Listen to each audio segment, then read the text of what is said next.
Oh, sweet, more Hogwarts Legacy. Wait, what? Oh, come on! Hey everyone, it's the Koopa Man. Remember when you paid for a game and you got the whole game?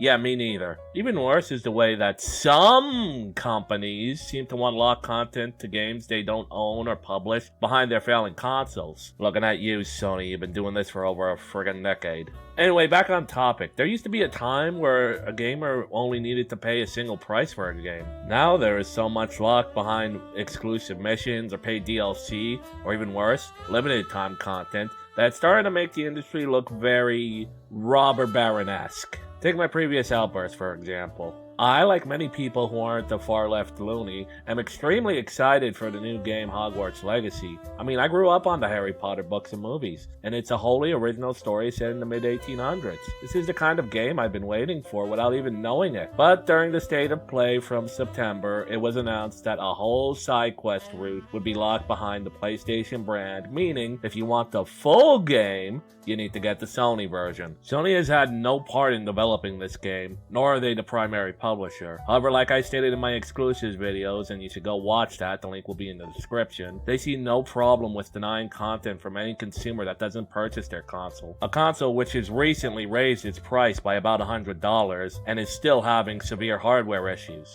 Even more so now that they're using cheaper parts. This isn't even a practice that's new to Sony, as they have a history of doing things like this, dating back to the PS3. There was the Joker mode in Arkham Asylum, the Benedict Arnold and Copernicus missions in Assassin's Creed, and I believe an entire plot-relevant side quest from Revelations, even entire game modes from Call of Duty. You'd have to be a complete bellend to continue defending a company that does this to its consumers, but Sony fans are even willing to put aside their hatred of NFTs for their beloved brand, so maybe a complete bellend is being charitable. Gentlemen, we are dealing with someone here who has absolutely no life. How do you kill that which has no life? Though as awful as it is for Sony to do this, they're far from the only ones. It gets even worse when the content in question is only available for a limited time. The other channel punching bag, Pokemon, has been guilty of this since the very first game with the concept of event legendary Pokemon. What? Mythical? No, that's not a real thing, just shut up. Pokemon that are locked behind a Nintendo-sponsored event. At the very least, in Generations 2, 3, and 4, there was some gameplay element to it besides the Pokemon, where you could go to an exclusive area and catch them yourself. After Generation 5, however, that was it. You get the Pokemon, and it sits in your box forever. And they wonder why so many people resort to cheating devices for those games. But on paper, anyway, that content has always been free.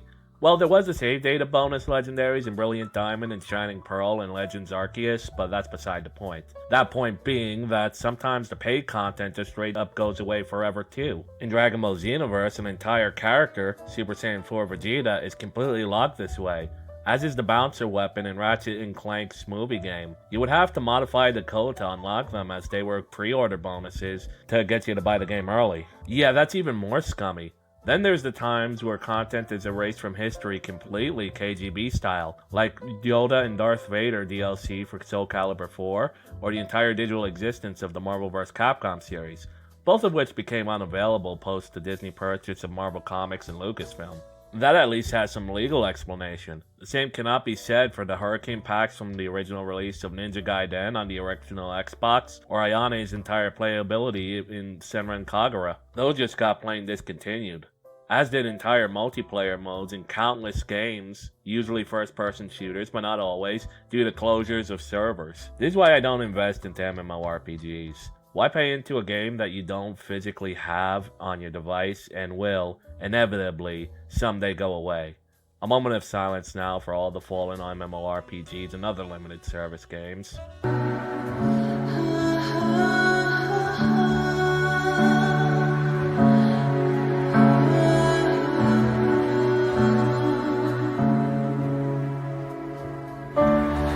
Why are we still here? Just to suffer? Every night, I can feel my leg, and my arm, even my fingers. The body I've lost. The comrades I've lost won't stop hurting. It's like they're all still there. They may be gone, but never forgotten. The whole practice just preys on people's fear of missing out, or FOMO for short.